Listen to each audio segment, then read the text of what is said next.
주셔서 주의를 허락해 주셔서 감사합니다. 주님의 이름을 함께 높이며 찬양하겠습니다.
하겠습니다.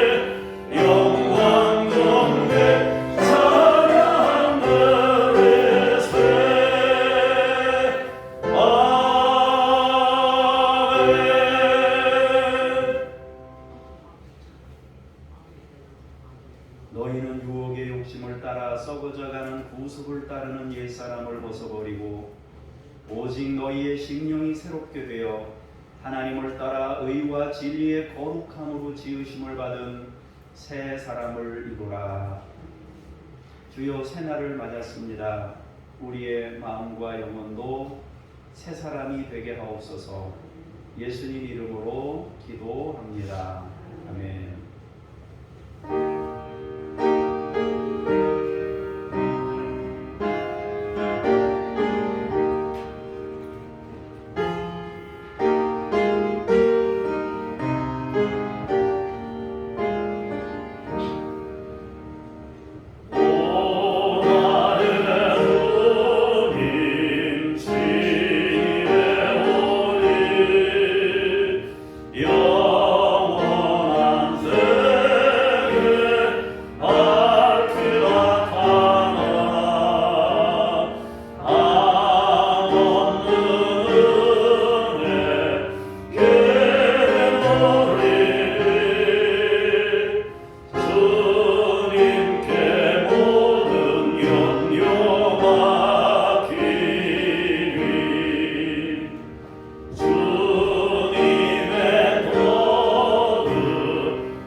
너는 나 외에는 다른 신들을 내게 두지 말라.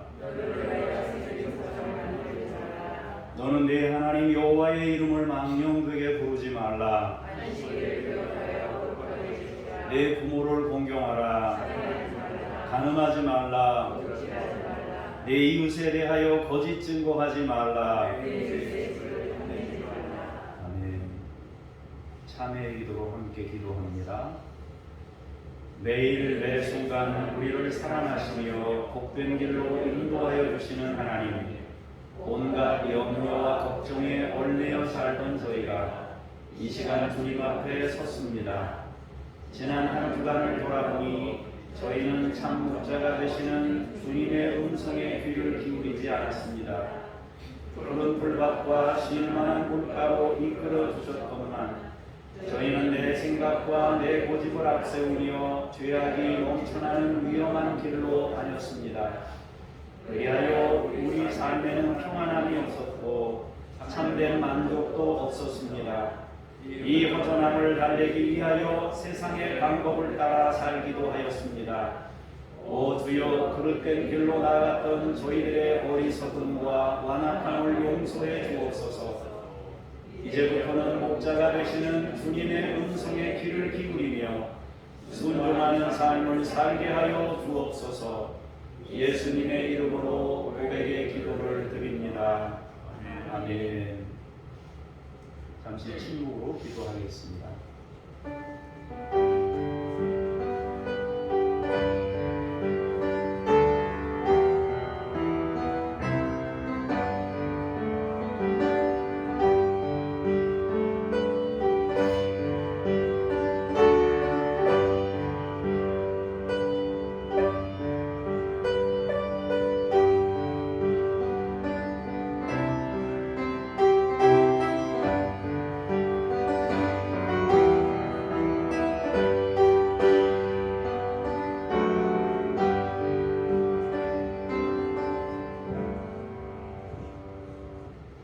우리가 아직 죄인 되었을 때에 그리스도께서 우리를 위하여 죽으심으로 하나님께서 우리에게 대한 자기의 사랑을 확증하셨느니라. 아멘. 신앙 고백드립니다. 나는 전능하신 아버지 하나님 천지의 창조주를 믿습니다. 나는 그의 유일하신 아들 우리 주 예수 그리스도를 믿습니다.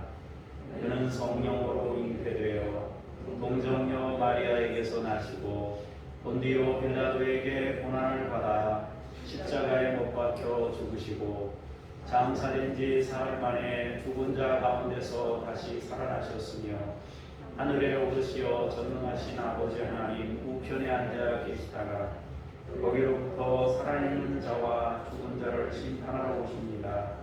나는 성령을 믿으며 거룩한 공교회와 성도의 교제와 죄를 용서받는 것과 몸의 부활과 영생을 믿습니다. 아멘. 자리에 앉으셔서 제가 기도하겠습니다.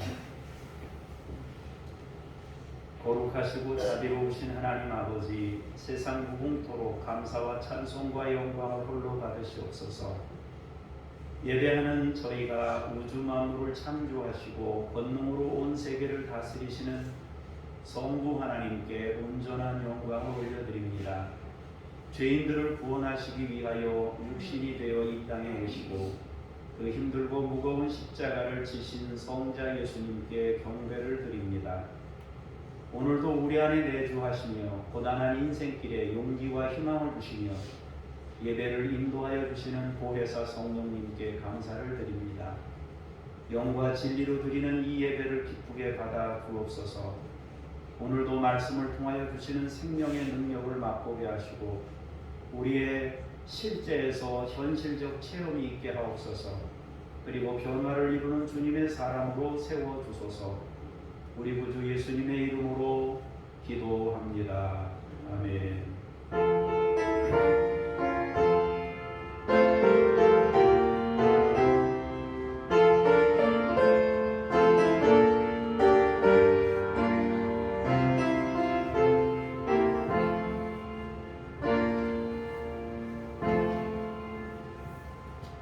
말씀 앞으로 나아가면서 세마 찬송 부르시겠습니다.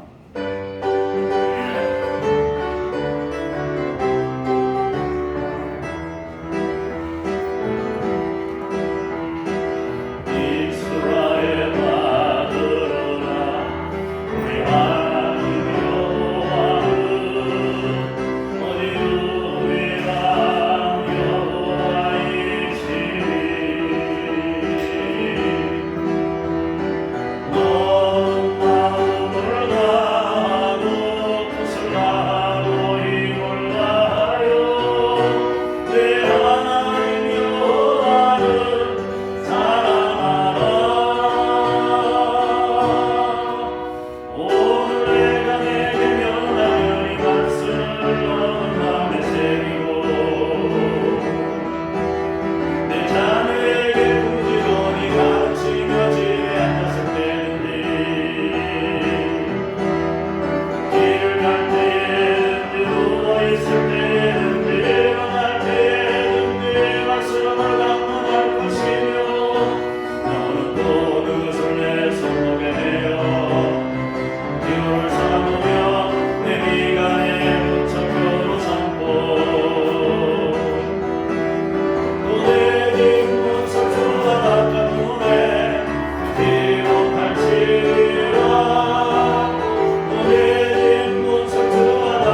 5절에서 6절입니다.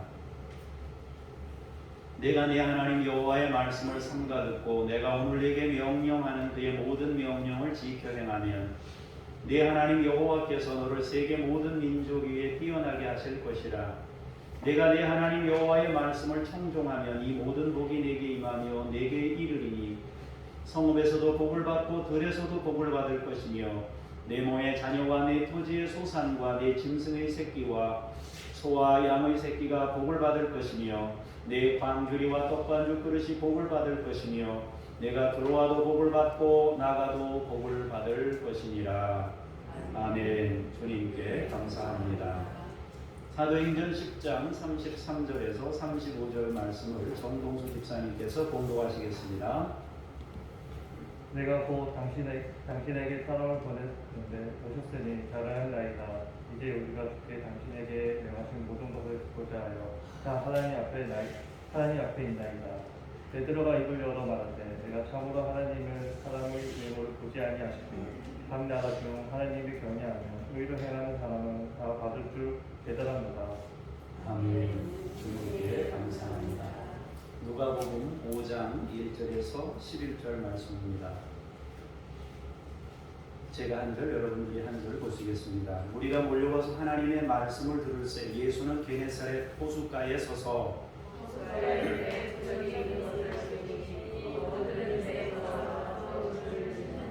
예수께서 한 배에 오르시니 그 배는 시몬의 배라. 육지에서 조금 떼기를 청하시고 앉으사 배에서 무리를 가르치시더니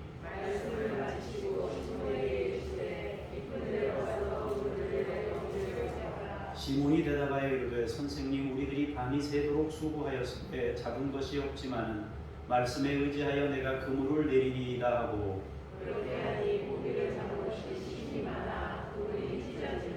이에 다른 배에 있는 동무들에게 손짓하여 와서 도와달라 하니 그들이 와서 두 배의 채움에 잠기게 되었더라.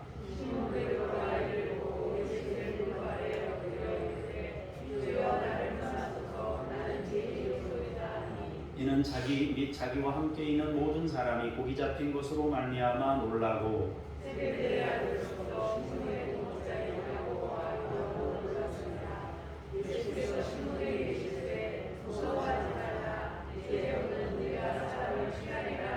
같이 봅니다. 그들이 배를 육지에 대고 모든 것을 버려두고 예수를 따르니라. 아멘. 주님을 찬미합니다. 오늘은 말씀 체험이라는 제목으로 은혜를 나누겠습니다. 여러분 모두 말씀의 체험이 있기를 주의 이름으로 축복합니다. 우리가 믿는 하나님은 사랑의 하나님이고 은혜의 하나님이십니다. 우리의 하나님은 그 위대한 사랑과 은혜를 깨닫게 하시려고 끊임없이 우리에게 다가오시고 말씀하시는 분이기도 합니다.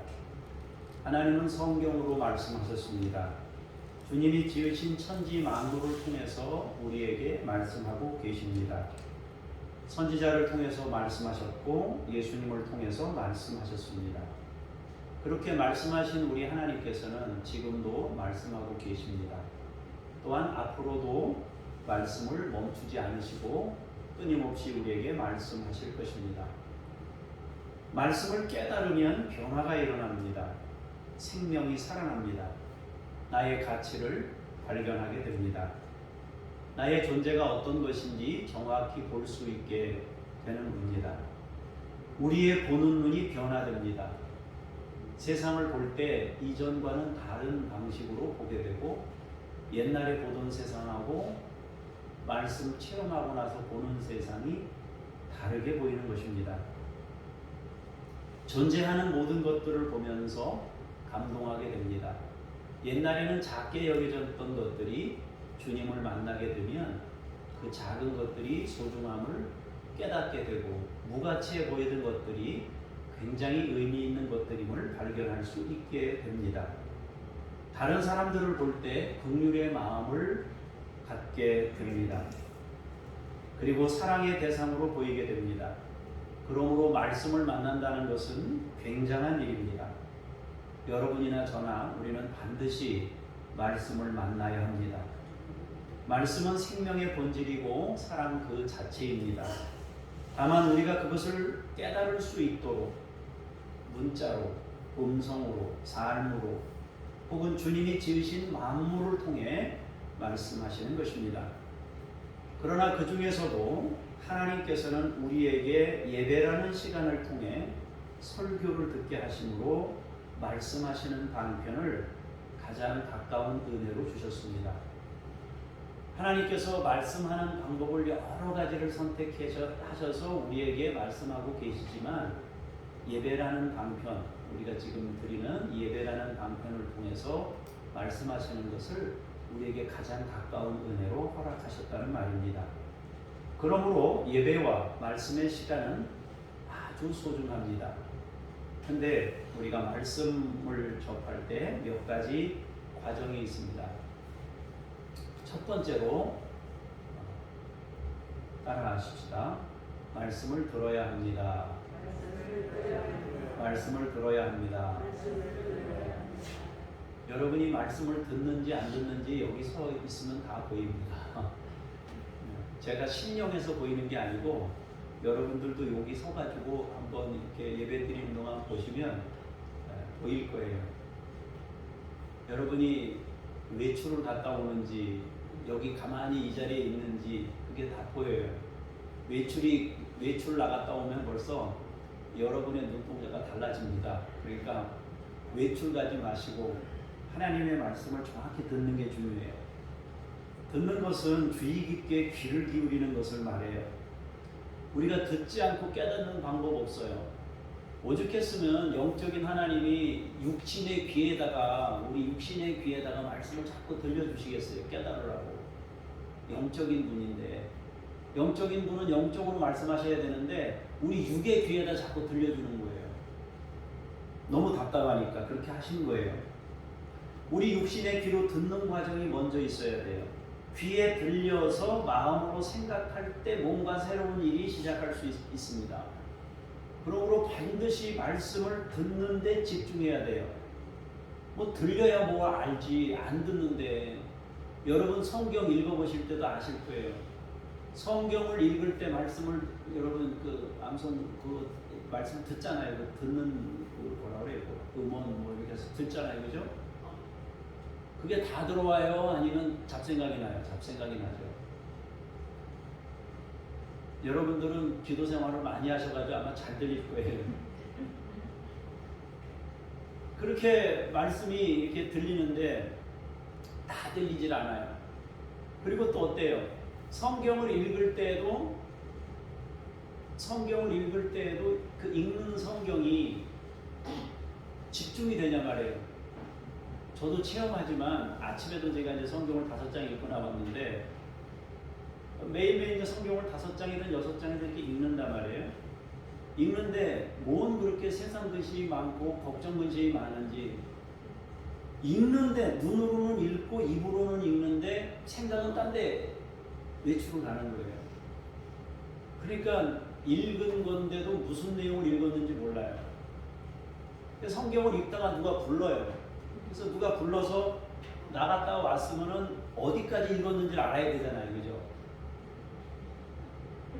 어디까지 읽었는지 몰라요. 그 얘기는 내가 지금 집중해서 읽지 않았다는 거예요. 전화가 왔어요. 전화를 받아요. 그럼 어디까지 읽었는지 알아야 되는데 생각 없이 읽는 거예요. 그냥. 마찬가지로 여러분이 말씀을 들을 때 집중해서 하나님의 말씀을 이 육신의 귀로 먼저 듣는 훈련이 돼야 돼요. 그래야 말씀 체험이 있게 돼요. 사랑하는 여러분, 듣는 데 집중할 수 있길 바랍니다. 여러분은 예배 시간마다 듣는 것에 에너지를 쏟아야 돼요. 이것도 근육이에요. 듣는 것도 근육이 붙어야 됩니다. 여러분 헬스장 다녀가 근육 운동 하잖아요. 그죠? 처음에 아령을 드는데 이거를 들잖아요. 드는데 10kg짜리 이렇게 드는데 요즘에 저도 못하는데 한 20kg짜리 이렇게 드는데 20kg를 듣고 일을 하는데 처음에 할 때는 이거 2개, 3개 하면은 그 다음부터 못 들어요. 막 온몸을 비틀면서 막 드는 거예요. 그런데 한 2달 정도 하고 나면 20개를 가뿐히 듭니다. 이렇게 근육이 필요한 것처럼 공부하는 데는 여러분 머리 근육이 쓰여지고요. 귀로 들을 때도요, 이거 근육이 있어야 돼요. 듣는 근육이 있어야 됩니다. 그러니까 여러분들이 들을 수 있는 그 능력을 자꾸 키워야 돼요. 그러니까 예배 시간에 안 들리는 사람은 계속 안 들려요. 근데 그게 익숙해져 버리면 10년, 20년이 지나가도 하나님의 말씀을 그런 식으로 들어요. 그러니까 체험이 없는 거예요. 하나님이 살아계시다 그러는데 살아계신 하나님을 체험을 못해요. 어떤 사람은 살아계신 하나님과 사는데 어떤 사람은 살아계신 하나님인지 아닌지 모른 채 사는 거예요. 그냥 교회 왔다 갔다 하는 거예요. 그래서 여러분, 반드시 말씀을 듣는 훈련이 돼서 귀에 근육이 붙어야 돼요. 귀하고 이제 뭐 뇌하고 연결이 되어 있지만 말씀을 듣는 근육이 붙어서 하나님의 말씀을 여러분 육신의 귀로 먼저 들어야 돼요. 그래야 역사가 일어나는 겁니다. 듣는 귀를 여러분 키울 수 있기를 주의 이름으로 축원합니다. 안 되면은 막 일어나세요. 일어나가지고 말씀을 듣는 거예요. 안 되면 꼬집어도 안 되면 일어나야지 어떻게 하겠어요. 그래서 정신을 차리고 하나님의 말씀을 들어야 역사가 일어나는 거예요. 두 번째로, 말씀을 들으면 나의 생각과 일치되는 것도 있지만 내 생각과 뭔가 좀 다른 게 있어요. 그럴 때 하나님의 말씀이 들리게 되면 갈등의 과정이 있어요. 다시 말하면 말씀을 들으면요, 충격을 받아요. 어떤 식으로든지 충격을 받게 되어 있습니다. 모르던 것을 알게 되었다는 생각을 갖게 되거나 혹시 내 생각과는 전혀 다르다는 것 때문에 충격을 받는 거예요. 그래서 내면에서 이제 뭔가 고민의 과정이 있게 돼요. 어디까지 순종할 것인가 부터 시작해가지고 이거 다 순종해야 되나 뭐 이런 거, 내 현실과 하나님의 말씀 사이에서 고민하는 이 과정이 반드시 있습니다. 그런데 어떤 사람은 그 고민하는 과정에서 100% 순종하는 사람이 있고 또 어떤 사람은 현실이 안 받쳐주니까 50%만 순종하는 경우도 있어요. 우리가 늘 그렇게 하나님의 말씀을 제대로 들으면, 안 들으면 뭐 볼 것도 없이 그냥 뭐 똑같이 사는 거고, 하나님의 말씀이 귀에 들려서 들었다 그러면 반드시 그 사람에겐 충격이 오는데 그 충격 가지고 이제 고민하게 돼요. 고민하게 되는데 대부분의 사람들이 100% 순종을 못합니다. 왜냐하면 현실이 있기 때문에. 여러분, 현실을 다 집어던지고 여러분 할 수 있어요? 그러려면 예수님처럼 살든지 아니면 뭐 다 버리고 목사가 되든지 해야 되잖아요. 그죠? 그러니까 이게 그 순종하는 것에 있어서 어느 정도 내가 순종할 것인가, 온전히 순종할 것인가, 이런 여부가 이제 달려 있는 거예요. 그럴 때마다 사람들은 선택을 해요. 그런데 그 선택이라는 것이 어떤 한 가지를 선택할 때 온전히 순종할 수 있어요. 근데 번번이 막 매번 순종하기는 그렇게 간단한 문제가 아니에요. 말로는 순종 얘기하지만, 순종하겠습니다 얘기하지만 그렇게 단순한 문제가 아니란 말이에요.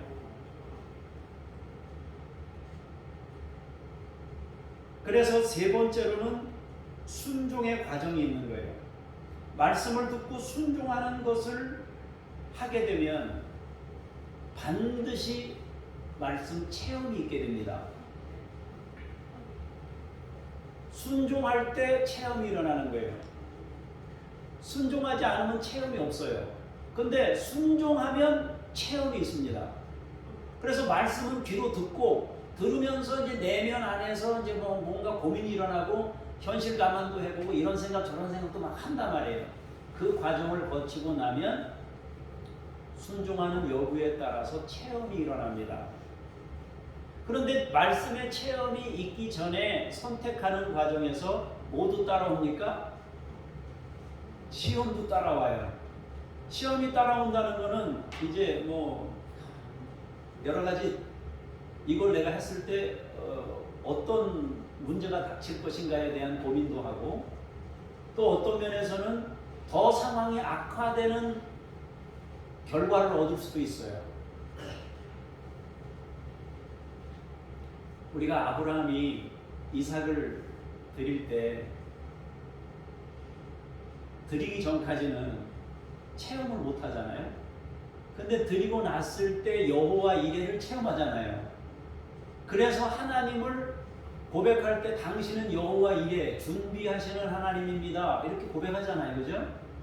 그러니까 이 체험할 때는 순종할 때는 반드시 그 순종이 그냥 되는 게 아니고 현실과의 끊임없는 줄다리기의 과정을 거쳐서 선택을 하는 과정이 필요한데 그때 여러 가지 유혹도 있고 힘든 부분도 있는 겁니다. 우리는 말씀을 듣고 고민하고 순종하고 체험까지 가야 합니다. 그래야 신앙인이 되는 겁니다. 말씀은 맛을 봐야 합니다. 맛봐야 알 수 있는 겁니다. 그것이 체험이에요. 그렇게 말씀 체험이 있게 되면 그때부터 그의 삶은 새로운 시작이 열립니다. 말씀 체험을 한두 번 하다 보면은 그 다음에는 불순종으로 갔다가도 옛날에 나한테 하나님이 체험 주신 게 있는데 다시 돌아오기가 쉬워요. 근데 그게 없으면은 다시 돌아오기가 어려운 거예요. 근데 말씀 체험을 하다 보면은 조금만 우리가 어떤 그 상황에 어려움이 닥쳐도 한번 자신을 돌아보면서 다시 그 말씀에 순종하기 위해서 또 그 자리에 온단 말이에요. 그래서 말씀은 맛을 봐야 됩니다. 그게 체험이에요. 그렇게 말씀 체험이 있게 되면 그때부터 그의 삶이 달라지고 다른 기준과 다른 눈으로 세상을 보게 되고 선택도 달라집니다. 멋진 인생이 열리게 되는 거예요. 한 번에 그냥 온전히 100% 순종한다 이렇게 되면 제일 좋지만 그렇게 지나친 막 욕심으로 그렇게 될 수 있는 문제가 아니에요. 여러 가지 우리에게 걸려 있는 것들이 많기 때문에 그런 것입니다. 저도 그래요. 주님 앞에 순종합니다. 그래 순종할 때 집사람 얼굴도 떠오르고 우리 애들 얼굴도 떠오르고 막 떠오른단 말이에요. 순종하는 게 나 혼자만의 것이 아니란 말이에요. 또 어떤 일을 순종할 때는 누구를 또 보겠어요? 여러분들을 본단 말이에요. 성도님들을 또 봐요. 내가 어떤 의사결정을 하게 됐을 때 그 의사결정이 나한테만 걸려있으면 주님 제가 하겠습니다 확버리죠. 그러나 어떤 의사결정을 내릴 때 그 의사결정 하나님 앞에 순종한다 그랬을 때 그게 다른 사람의 어떤 영역까지 내가 침범해야 되는 상황일 때가 있단 말이에요. 그럼 어떻게 해요? 관계를 깨요? 안 되잖아요. 그러니까 기도할 수밖에 없어요. 하나님께 순종할 수 있게 도와달라고 기도하고 이제 같이 가야 되니까 그런 거예요. 그래서 이 말씀의 체험까지 가는 것이 굉장히 어찌 보면은 고단한 긴 여정일 수도 있어요. 그렇지만 말씀을 체험하는 건 굉장히 중요합니다. 여러분들이 꼭 이 말씀 체험을 할 수 있기를 축복합니다. 자, 신명기 28장 1절에서 6절을 보시겠습니다. 자, 보겠습니다. 내가 내 하나님 여호와의 말씀을 삼가 듣고 내가 오늘 네게 명령하는 그의 모든 명령을 지켜 행하면 여기까지가 이제 듣고 순종까지 간 거예요. 순종의 단계까지 간 거예요. 그럼 이제 나머지는 뭐예요? 이제 체험하는 거예요. 내 하나님 여호와께서 너를 세계 모든 민족 위에 뛰어나게 하실 것이라. 내가 내 하나님 여호와의 말씀을 청종하면 이 모든 복이 내게 임하며 내게 이르리니 성읍에서도 복을 받고 들에서도 복을 받을 것이며 내 몸의 자녀와 내 토지의 소산과 내 짐승의 새끼와 소와 양의 새끼가 복을 받을 것이며 내 광주리와 떡반죽 그릇이 복을 받을 것이며 내가 들어와도 복을 받고 나가도 복을 받을 것이니라. 아멘. 요건 마음에 드네요. 그죠? 신명기는 하나님께서 모세를 데려가시기 전에 모세를 천국으로 불러가시기 전에 이스라엘 백성들이 가나안 땅에 입성하기 바로 직전에 주신 말씀이에요. 그러니까 신명기는 모세가 죽기 전에 가나안 땅을 바라보면서 가나안 땅에 들어가면 어떻게 살아라 하고 주신 말씀이 신명기예요. 그 중에서 신명기 28장은 축복장이라고 얘기해요. 사실은 저주장이기도 해요. 축복과 저주가 같이 있어요. 축복이 한 10개면은 저주는 한 30개 돼요. 그런데 이 성경은 3가지 말씀을 전하고 있습니다. 첫 번째로는 들으라고 하십니다. 두 번째로는 지키라고 하셔요. 세 번째로는 그러면 체험이 있게 될 거다, 그렇게 말씀하셔요. 여기 중요한 부분은 삼가 들어라. 1절에 말씀을 삼가 듣고, 두 번째 뭐를 지켜 행하면, 모든 명령을 지켜 행하면 그랬어요. 그러면 체험이 있게 될 것이라고 분명히 말씀하고 있어요. 여기서 중요한 건 삼가 들어라, 지켜 행하라는 말씀입니다. 그러면 체험이 주어진대요. 저는 영어를 못해가지고 영어를 안 써야 되는데 carefully follow 이렇게 돼 있어요. 주의 깊게 따라라, 이제 그런 얘기예요. fully obey, 순종하는데 완전하게 채워진 순종을 해라, 그런 얘기예요. 주의 깊게 따라가고 충만하게 완전하게 순종함을 의미합니다. 삼가 들어라, 무슨 말씀을 하시는지 정확하게 들어야 됩니다. 그리고 그 말씀대로 순종해야 됩니다. 듣는 걸 잘 들어야 돼요. 듣지 않고 뭘 하려고 그러는 거예요. 먼저 일을 많이 하는 게 중요한 게 아니고 듣고 일해야 돼요. 뭐 얘기하는데 주인이 뭐 하라고 얘기하는데 얘기하는 거는 뭐 절반만 듣고 갔단 말이에요. 갔는데 뭐 하면은 몰라요. 며칠 전에 누구한테 이것 좀 이제 뭐 사오라고 막 부탁을 했어요. 사오라고 부탁을 했는데 안 될 거예요. 적어달래요. 그래서 이제 적어서 뭐는 얼마, 뭐는 어떻게 이제 사오라고 적었어요. 적어서 줬어요. 적어서 줬는데도 사왔는데 다른 걸 사온 거예요. 이해도가 안 되니까, 이해도가 떨어지니까 안 되는 거예요, 이게. 그럴 수밖에 없는 거죠. 우리가 만약에 어떤 일을 안 해본 일을 처음 하는데 그거를 접해서 옳게 하려고 하면 그게 이해도가 되지 않으면 못 하잖아요, 그죠?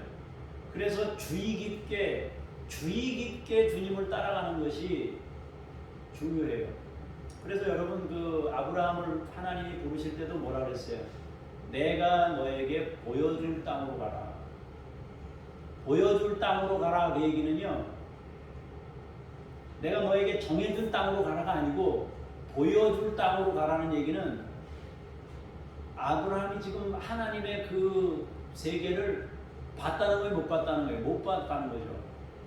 그럼 어떻게 한다는 거예요? 앞으로 이제 보여주겠다는 거예요. 그럼 왜 한 번에 안 보여주고 그걸 보여줄 땅으로 가라고 합니까? 왜 한 번에 안 보여주고?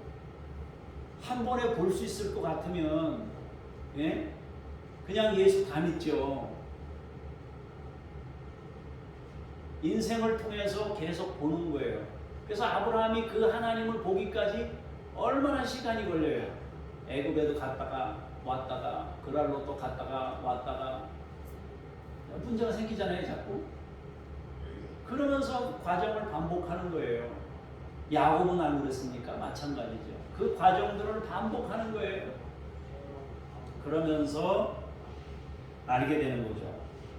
그래서 듣는 것이, 제대로 듣는 것이, 주의 깊게 듣는 것이 한 번 듣는 게 아니고 계속 계속 들으면서 그분이 인도해 가시는 대로 계속 따라가는 거예요. 천국 갈 때까지.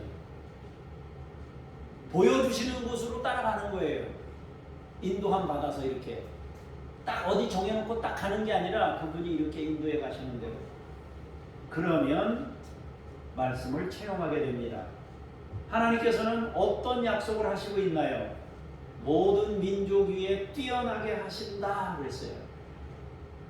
복을 주신다 말입니다. 모든 민족 위에 뛰어난 복을 주신다. 여러분이나 저나 여기 삼척에 살아요. 시골 사람들이에요. 시골 사람들인데 여러분 우리 주보에 있는 대로 아프리카 가나에 있는 아이에게 돈을 보내주잖아요. 그 사람 애 얼굴을 본 적이 있습니까? 걔네들이 우리를 알기를 합니까? 뭐래요? 아무것도 몰라. 우리 대해서는 정보도 없어요. 걔네들은 그냥 장호교회라는 것만 알지, 장호처치라는 것만 알지 몰라요. 그런데도 계속 도움을 받잖아요. 필리핀, 캄보디아 뭐 이런 데 있는 사람들, 저 중국에, 북한에 있는 사람들이 우리의 도움을 받고 있잖아요. 우리가 어떻게 거기 있는 사람들을 도울 수 있어요? 여러 가지 경로를 통해서 그렇게 하잖아요. 우리는 작은 것이기는 하지만 이미 이 대한민국의 범주를 넘어서서 주의 뜻을 이루고 있는 것입니다. 또 뭐라고 얘기합니까? 어떤 복을 주십니까? 장소를 초월한 복을 주셔요. 성읍에서도 복을 받고 들에서도 복을 받고. 우리가 복을 따라다니는 것이 아니라 복이 우리를 따라다녀요. 뿐만 아니라 우리에게 속한 것들이 다 복을 받는데요. 뭐 소나 양이나 다 복 받는데요. 뭐 그릇까지 복을 받는다 그러니까 나와 관련된 모든 것들에 복이 임하는 것입니다. 들어와도 나가도 복을 받게 됩니다. 왜냐하면 하나님을 향해 있기 때문입니다. 하나님께서는 우리에게 사람들을 축복하라고 말씀하셨습니다. 그러면 하나님께서 복을 주신다고 하셨습니다. 하나님은 복 주시기 원하시는 분입니다. 우리가 그분에게 붙어 있기만 하면 복의 사람이 되는 것입니다. 여러분들 다 복 받는 분들이 되길 바랍니다. 하나님 우리 성도님들에게 복을 주세요. 저는 분명히 여러분들에게 축복을 했습니다. 자, 그런데 우리가 여기서 한 가지 꼭 생각하고 넘어가야 될 것이 있어요. 복이 뭐냐 하는 것입니다. 오늘 우리가 읽은 본문만 보면 하나님께서 약속하신 복은 현세적인 것들이에요. 뭐 떡반죽 그릇이 복을 받고 들어와도 복을 받고 나가도 복을 받고, 이거는 우리의 생활, 우리 현실 속에 있는 현세적인 복을 말씀하고 있어요. 그런데 여러분이나 저나 관심이 여기에 많잖아요, 그죠? 그런데 이거는 진정한 복이 아닙니다. 다 부수적인 것들이에요. 그러면 뭐가 복인가요? 뭐가 진짜 복인가요? 아까 얘기한 제가 쓴 영어, 그게 진짜 복이란 말이에요. 예? 그게 진짜 복이에요. 삼가 듣고, 그게 복인 거예요. 삼가 듣고 지켜 행하면 그게 복인 거예요. 우리는 엉뚱한 것들을 주목하지 않아야 됩니다. 주어진 것들을 주목하지 말고 말씀을 주목해야 됩니다. 주시는 분이 하나님이에요. 그러므로 우리는 하나님을 주목해야 합니다. 그것이 진짜 복입니다. 진짜 복을 잡으면 부수적인 복이 따라온다는 거예요. 오죽했으면 우리 하나님께서 그 땅에 들어가고도 이렇게 살라고 했겠어요.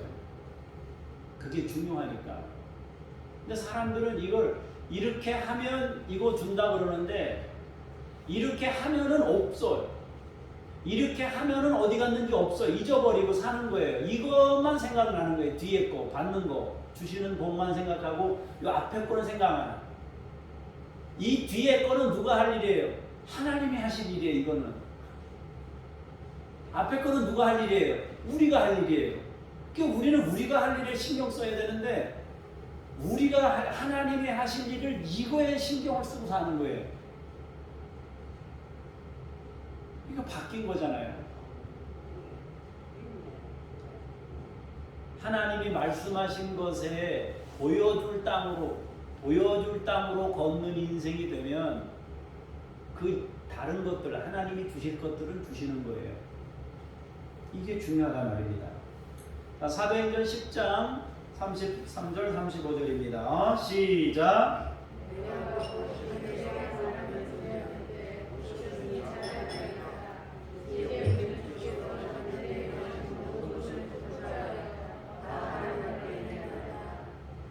베드로가 입을 열어 말하되 내가 참으로 하나님은 사람의 외모를 보지 아니하시고 각 나라 중 하나님을 경외하며 의를 행하는 사람은 받으시는 줄을 깨달았도다. 아멘. 이 말씀은 고넬료와 베드로의 만남에 대한 장면입니다. 베드로가 말씀을 통하여 그리고 고넬료의 자세를 통하여 중요한 것을 깨닫게 되는 내용입니다. 고넬료는 이방인입니다. 베드로는 구원이 유대인에게만 주어진다고 생각하는 사람입니다. 베드로는 이미 주님으로부터 모든 족속으로 제자를 삼으라는 말씀을 들었던 사람입니다. 그런데 그 말씀과 자기 삶은 따로예요. 주님이 말씀하신 것은 모든 족속으로 제자를 삼으라 그런 거예요. 그런데 자기 생각은 유대인들만 구원받는다는 거 여전히 거기에 있는 거예요. 말씀 따로 생활 따로입니다. 그가 자라났던 문화가 유대적 배경이었기 때문에 유대적 사고를 가지고 있어요.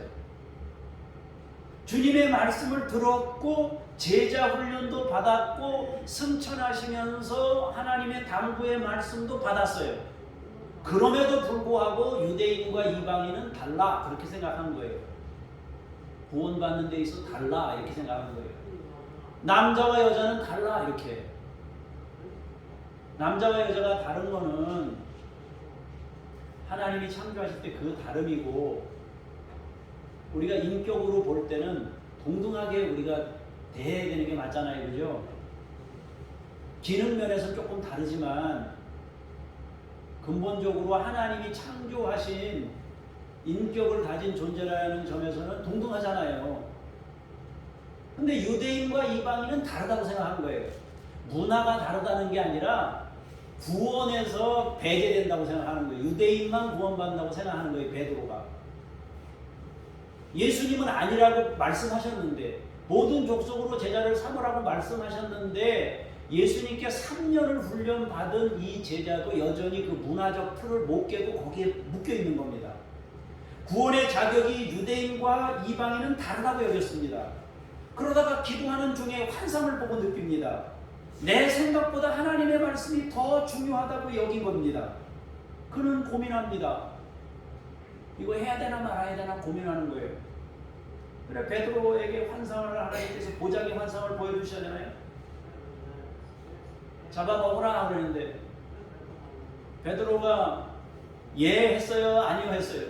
아니라 그러잖아요. 나는 지금까지 이거 한 번도 이런 거 먹은 적이 없습니다. 나는 안 먹습니다. 올라갔어요. 다시 두 번째 내려왔어요. 보자기가 잡아먹으라 그러니까 아닙니다. 나는 이렇게 살지 않았습니다. 다시 올라갔어요. 세 번째 내려왔어요. 잡아먹으라 그러니까 안 먹어요. 그러니까 하나님이 선하다고 하는데 하나님이 의롭다고 하는데 네가 아니라고 하면 어떡하냐. 내가 생각을 바꿔야 되겠구나 하고 고민과 갈등의 과정이 있었어요. 그때 마침 고넬료가 보낸 사람들이 밖에서 문을 두드리면서 여기가 베드로 집입니까? 그래.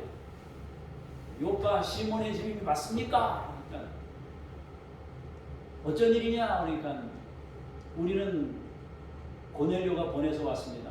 그 타이밍이 중요하거든요. 그 타이밍에 딱 맞아 떨어지니까 베드로가 이제 말씀 체험을 할 차례예요. 이제 순종하면 말씀의 체험이 일어나는 거예요.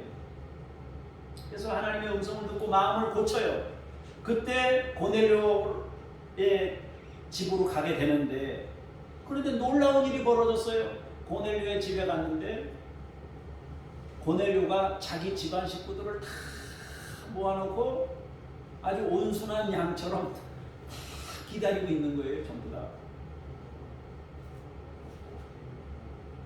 그런데 딱 그렇게 앉아 있는데 온순한 양처럼 있는데 뭐라고 그럽니까? 당신들 왜 이렇게 모여 있습니까? 당신의 말씀을 듣기 위해서 우리가 여기 이렇게 모여 있습니다.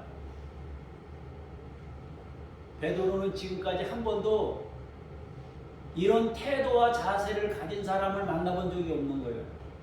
유대인들 중에 이런 태도를 가진 사람이 없는 거예요. 그런데 이방인이었던 고넬료 집에 갔더니 이 사람들의 태도와 자세가 완전히 다른 거예요. 그때 베드로가 깨달은 거예요. 34절 35절을 다시 읽겠습니다. 시작.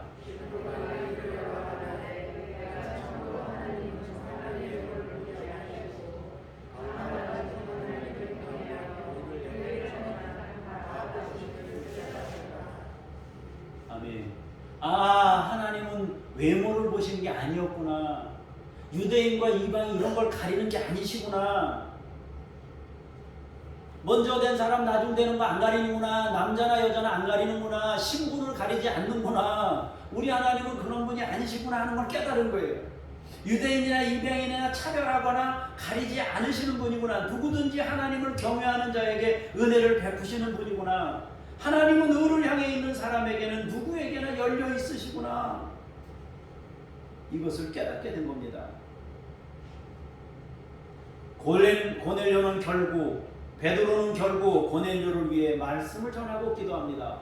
그러자 하나님의 성령이 고넬료에게 임합니다. 이 체험은 베드로에게나 고넬료에게나 그리고 더 나아가 예루살렘 교회에 큰 전환이 되었습니다. 베드로의 생각이 바뀐 거예요. 유대인만 구원되는 게 아니구나. 지금까지의 생각을 바꾼 거예요. 사고가 바뀌니까 이제부터 사람을 대하는 게 다르죠. 유대인만 구원받는다고 생각하면 이방인은 죄인 취급했던 사람이 이 사람도 존귀한 사람이 될 수 있구나. 눈이 바뀌니까 이제 사람 대하는 게 틀릴 거 아니에요? 인생이 바뀐 거예요. 베드로의 인생이. 고넬료도 하나님의 말씀을 받으면서 자기도 인생이 바뀌는 거예요. 이제 우리도 하나님의 은혜를 받을 수 있구나 하고 바뀐 거예요. 그리고 예루살렘 교회도 교회 전체의 가치 기준이 바뀐 거예요. 그러니까 세계 선교의 놀라운 기틀이 마련된 것입니다. 유대라는 지역과 민족의 범위를 뛰어넘는 계기가 된 것입니다. 말씀에 순종한 결과가 이런 놀라운 일을 이루게 한 것입니다. 모든 민족 위에 뛰어난 사람으로 세우시는 그 역사를 이루게 된 겁니다. 우리가 여기 삼척에 살지만요, 요 삼척에 사는 사람도 사람이고 서울에 사는 사람도 사람이고요, 흑인도 사람이고 가족이 있고 자식이 있고 다 그래요. 똑같이 북한에 있는 사람도 다 사람이고요, 저 아프리카에 사는 사람도 다 사람이에요. 똑같이. 그들도 굶으면 배고프면 괴롭고 환경이 어려우면 고통스러운 거예요. 똑같이 우리랑 마찬가지예요. 이제 누가복음 5장의 말씀을 보도록 하겠습니다. 제가 한 절, 여러분들이 한 절 보겠습니다. 무리가 몰려와서 하나님의 말씀을 들을새 예수는 게네사렛 호숫가에 서서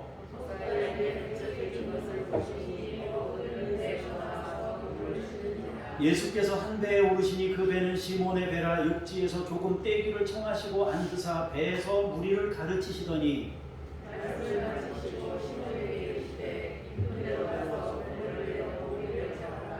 시몬이 대답하여 이르되 선생님, 우리들이 밤이 새도록 수고하였으되 잡은 것이 없지만 말씀에 의지하여 내가 그물을 내리리이다 하고,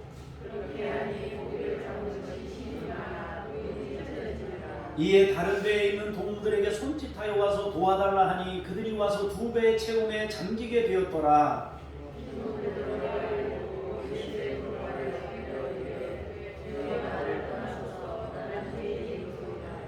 이는 자기 및 자기와 함께 있는 모든 사람이 고기 잡힌 것으로 말미암아 놀라고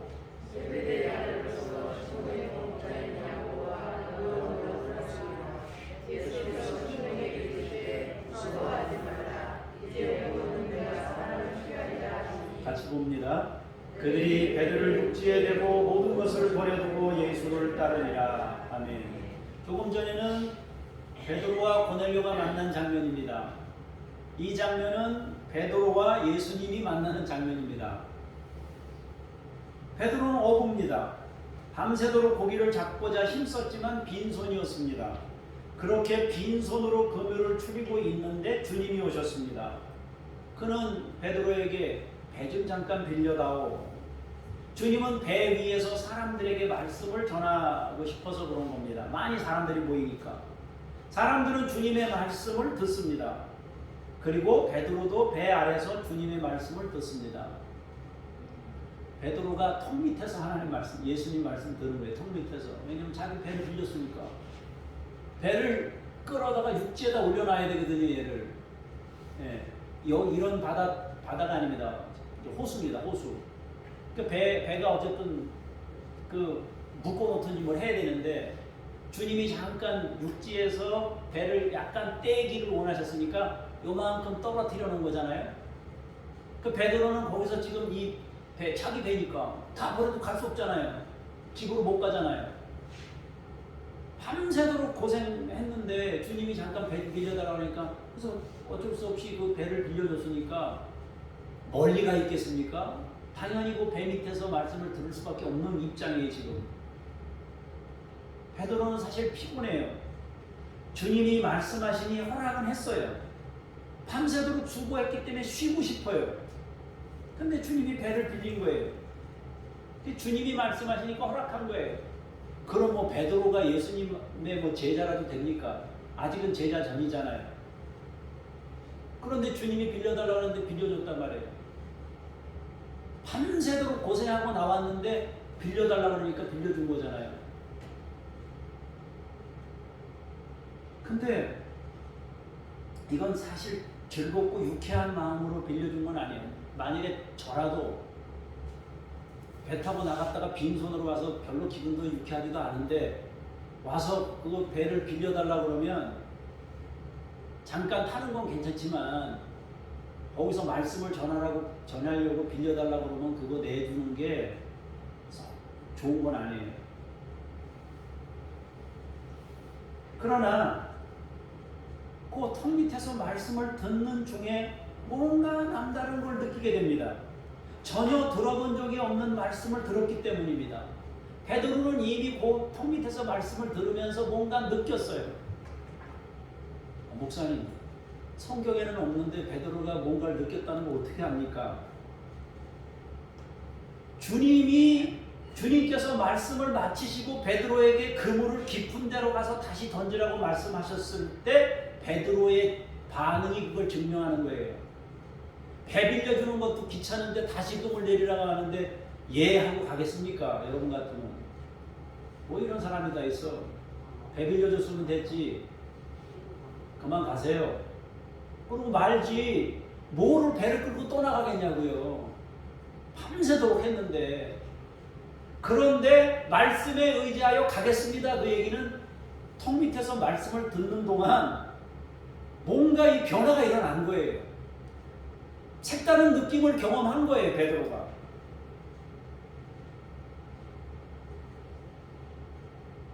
그래서 그런 행동을 할 수 있었던 거예요. 물론 100% 믿은 건 아니에요. 반신반의하면서 간 거예요. 그럼 여러분 우리 고민해 봅시다. 예수님이 배 위에서 말씀을 전했는데 몇 분 정도 말씀하셨을 것 같아요? 예수님이 5분? 10분? 20분? 30분? 1시간? 어떤 거예요? 모르죠. 성경이 없으니까 모르죠. 그러나 우리가 일반적으로 통상적으로 우리가 어떤 말씀을 전한다 그럴 때는 5분은 아닐 것 같고 20분이나 30분? 조금 길면 1시간? 그렇게 됐을 가능성이 높아요. 할 수 없어요. 그러나 주님의 말씀이 베드로의 내면을 자극한 것만은 분명합니다. 뭔가 마음을 흔들어 놓은 건 분명해요. 그래서 말씀에 의지하여 그물을 내리겠다고 대답한 겁니다. 이분 뭔가 있네. 잡은 거 없지만은 그래도 또 뭐 영혼을 하나 남기잖아요. 예 하는데 예 안 하고 잡은 것이 없지만은 한편으로는 지금 아닌 거예요. 근데 또 뭐 간 거죠. 베드로는 말씀을 듣는 시간이 있었어요. 그리고 그 말씀이 마음을 흔들어 놨어요. 그리고 순종하는 시간이 있었습니다. 그럼 다음은 뭐예요? 체험이에요. 체험입니다. 이 베드로가 가서 그대로 순종했어요. 체험이 있었어요, 없었어요? 있었습니다. 베드로와 친구들은 엄청난 고기를 잡는 체험을 했습니다. 말씀의 능력을 알게 됩니다. 베드로는 이 체험을 통해 엄청난 충격을 받았을 겁니다. 뭔가 내 생각을 뛰어넘는 놀라운 세계가 존재한다는 걸 발견한 거예요. 그는 주님의 무릎 앞에 엎드렸습니다. 그리고 이렇게 말합니다. 주여 나를 떠나소서 나는 죄인입니다. 이 고백은 베드로에게 인생의 전환이 시작되었음을 알려줍니다. 베드로는 자기 부족을 깨닫게 됩니다. 주님의 말씀 앞에 자신의 전문적 지식이 아무것도 아님을 발견합니다. 자기와는 차원이 다른 주님을 만나면서 새로운 것들을 인정하게 됩니다. 우리가 다 똑똑해도요, 하나님 앞에 그분이 말씀하시면 도와주세요. 제가 무슨 일을 하든지 일할 때마다 동일하게 하는 기도가 있어요. 하나님, 나의 안전을 지켜주세요. 다른 하나는 하나님, 내 능력보다 더 좋은 결과가 나오도록 하나님이 도와주세요. 그걸 늘 기도해요. 아무리 꼼꼼해도요, 안 돼요. 일하다 보면 두수, 세수 앞을 내다보고 일을 해야 되는데, 두수, 세수, 네수 앞을 내다보고 일을 해야 되는데, 그 세수, 네수를 안 내다보면요, 한 번 하고, 두 번 하고, 세 번 하고, 네 번째 갔을 때 이게 순서가 바뀌었다 그러면 다 처음부터 다시 해야 돼요. 몇 번 고생하고 나면요, 겸손해질 수밖에 없어요. 그래서 두 번 생각하고, 세 번 생각하고, 하나님 도와주세요. 어떤 때는 내가 미처 생각하지 못했는데 되고 났는데 보니까 생각을 못한 상황인데 결과는 좋게 나오는 경우도 있어요.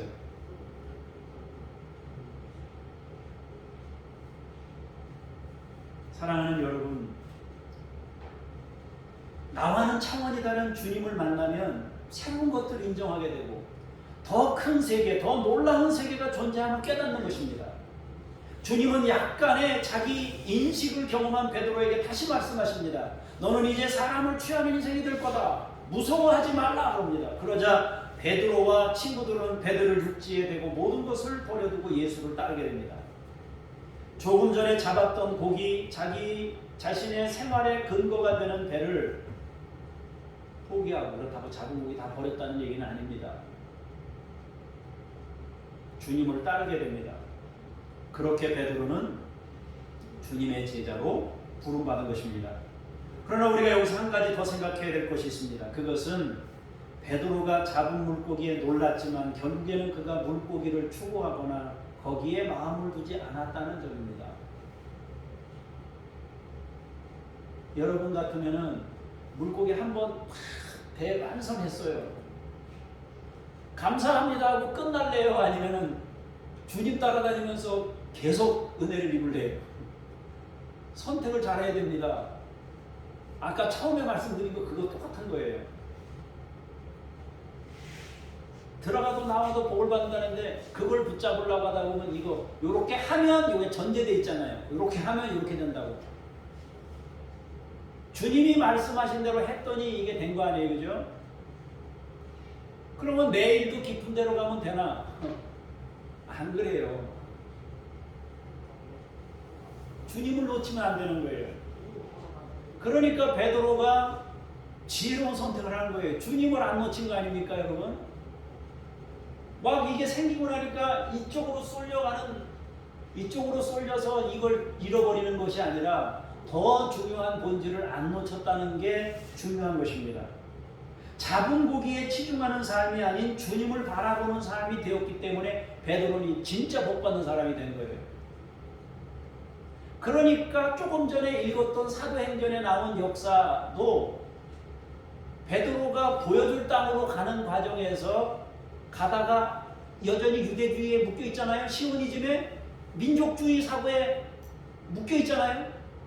편협된 사고에 묶여 있잖아요. 그 편협된 사고가 깨지는 것이 주님을 따라가다 보니 주님이 다시 열어주시니까 그 편협한 사고가 깨지면서 베드로가 점점 넓어지는 주님의 사람으로 온전해지는 과정으로 발전해 가잖아요.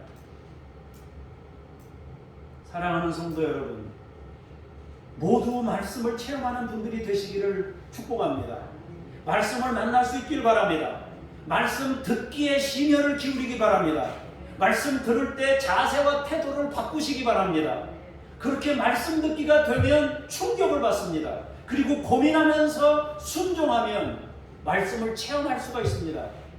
그리고 말씀 체험하면 우리의 신앙생활을 바꿔줍니다. 그러나 말씀 체험이 있고 난 이후에 조심해야 될 것은 체험을 붙잡는 사람이 아니라 그 체험을 하게 하신 그 주님을 놓치지 않는 그것이 중요합니다. 그렇게 말씀과 동행하는 인생을 열어가기를 주의 이름으로 축복합니다. 기도하겠습니다. 주님께서 예배라는 방편을 통하여 설교라는 방편을 통하여 하나님의 말씀을 듣습니다. 주여, 이 시간 하나님의 말씀을 잘 듣고 순종해서 말씀 체험이 있게 해주시고 그 체험을 통해 하나님의 살아계심을 확신하며 믿음 생활할 수 있는 하나님의 사람들이 되게 해 주시옵소서. 여전히 주님은 살아계시고 권능이시며 능력을 행하시고 우리의 삶을 바꾸고 현실을 바꾸시는 분임을 믿습니다. 주여, 우리가 하나님께서 하신 일을 기대하지만 거기에 마음을 뺏기지 말고 하나님이 우리에게 말씀하신 그 부분에 마음을 집중할 수 있도록 인도하여 주시옵소서. 감사드리며 예수님의 이름으로 기도합니다. 아멘.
인생의 한 부분을 구별하여 주께 올려드립니다.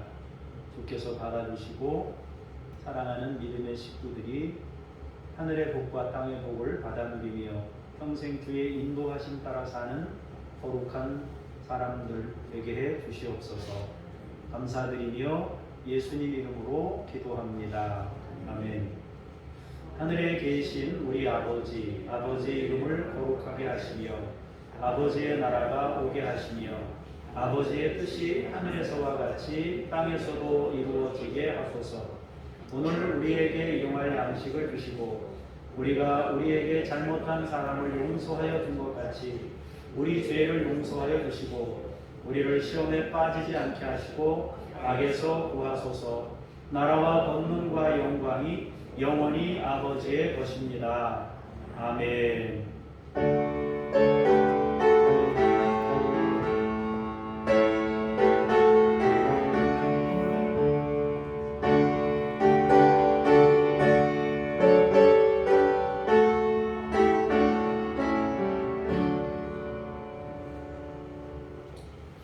자리에 앉으시고 중보기도 내용을 보겠습니다. 북한이 복음의 능력으로 변화되도록 위해서 기도할 수 있길 바랍니다. 성경을 직접 본 사람이 8% 정도 된다고 합니다. 불가리아 진리의 말씀으로 서서 죄와 싸우며 거룩한 삶을 살도록 위해서 기도할 수 있기를 바랍니다.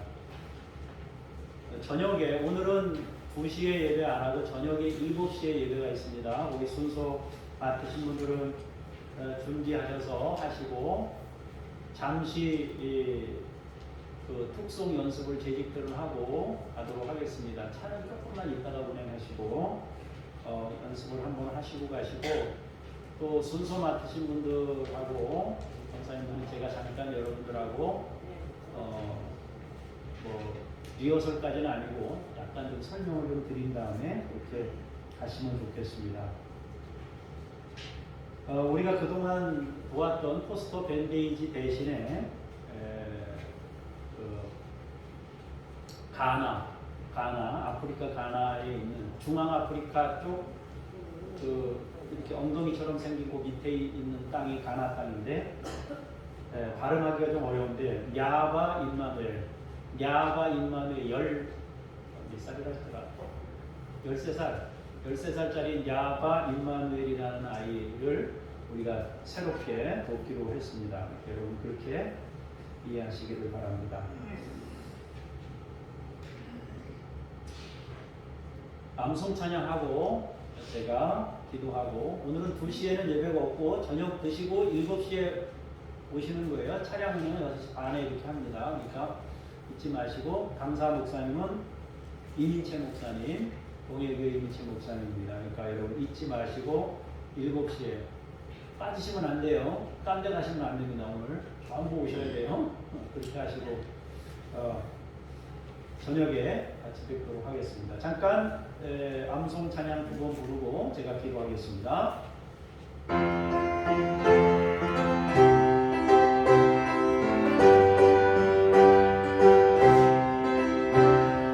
너희보다 먼저 가시는 너희의 하나님 여호와께서 애굽에서 너희를 위하여 너희의 목전에서 모든 일을 행하신 것 같이 이제도 너희를 위하여 싸우실 것이며 광야에서도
하나님 아버지, 북한을 축복하며 기도합니다. 북한이 복음의 능력으로 변화되게 해 주옵소서. 성경을 접한 주민들이 많아지고 있습니다. 하나님, 저들이 생명의 능력으로 구원받는 역사, 변화되는 국가가 되도록 인도해 주옵소서. 불가리아를 주님의 이름으로 축복합니다. 진리의 말씀으로 서서 죄와 싸우며 거룩한 삶을 살도록 역사하여 주시옵소서. 하나님 아버지, 우리가 돕는 이성이 북한 어린이들, 또 새롭게 이렇게 결연이 된 야바 임마누엘에게 하나님께서 복 주시고 이들이 믿음으로 잘 양육받고 성장하도록 복 주시고 함께하여 주시옵소서. 우리가 돕는 선교사님들을 주의 이름으로 축복합니다. 김요엘 선교사님, 이웃 아저씨 아줌마 네 분, 이동식 서명숙 선교사님, 김수현 김명숙 목사님 네 분, 또 천 애슐리 선교사님, 하나님께서 이 선교사님들 사역 가운데 함께 하시고 은혜 베풀어 주시옵소서. 하나님, 사랑하는 우리 성도님들을 주의 이름으로 축복합니다. 말씀 듣는 귀를 주시고 순종할 수 있는 믿음을 주시고 체험할 수 있도록 권능으로 역사해 주셔서 살아계신 하나님을 믿음으로 나아가도록 인도하여 주시옵소서. 하나님 아버지, 앞으로 체험하고 체험한 이후에 체험에 끌려다니는 사람은 아니지만 아버지 하나님, 줄을 잃어버리지 않는 사람이 되도록 하나님께서 인도하여 주시기를 원합니다. 하나님, 오늘 이렇게 또 이유리 집사님, 또 우리 소영이 함께 왔습니다. 하나님께서 성령을 덧입혀 주시고 모든 환경을 보호해 주시고 강하게 하시고 하나님께서 권능을 입혀 주시고 영적으로나 육적으로나 강건케 하시고 하나님의 축복된 사람으로 세워 주시옵소서. 하나님 아버지, 우리 믿음의 식구들 한 분 한 분을 주의 이름으로 축복합니다. 가정을 평안케 하시고 생업에 복을 주시고 자녀들의 인생이 열리게 하시고 범사가 하나님이 주시는 은총으로 살게 하여 주시옵소서.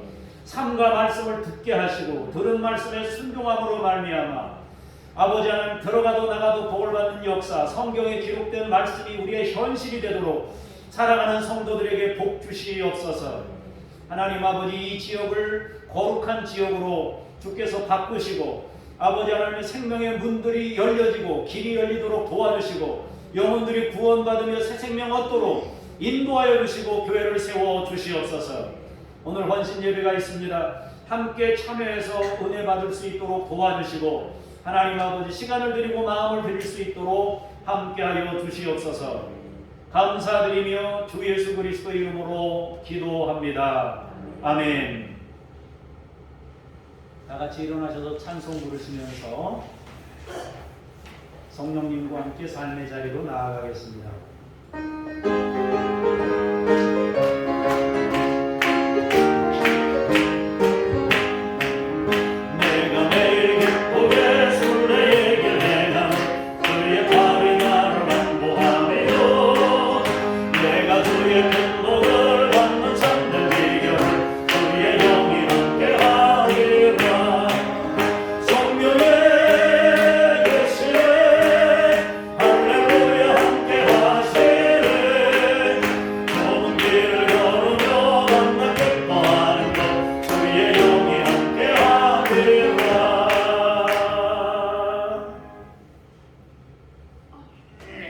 말씀으로 우리 가운데 오신 예수 그리스도의 은혜와 우리의 구원을 위해 말씀하시는 아버지 하나님의 그 크신 사랑하심과 말씀을 듣고 깨닫게 하시고 순종하게 하시고 체험케 하시는 성령님의 역사하시니 오늘 말씀을 듣고 삶의 자리에서 하나님이 살아계심을 체험하며 감동으로 믿음 생활하기를 원하는 주의 사람들 머리머리 위에, 가정과 생업 위에, 교회와 지역과 나라와 열방 위에 이제로부터 영원까지 함께 하시기를 간절히 축원하옵나이다. 아멘.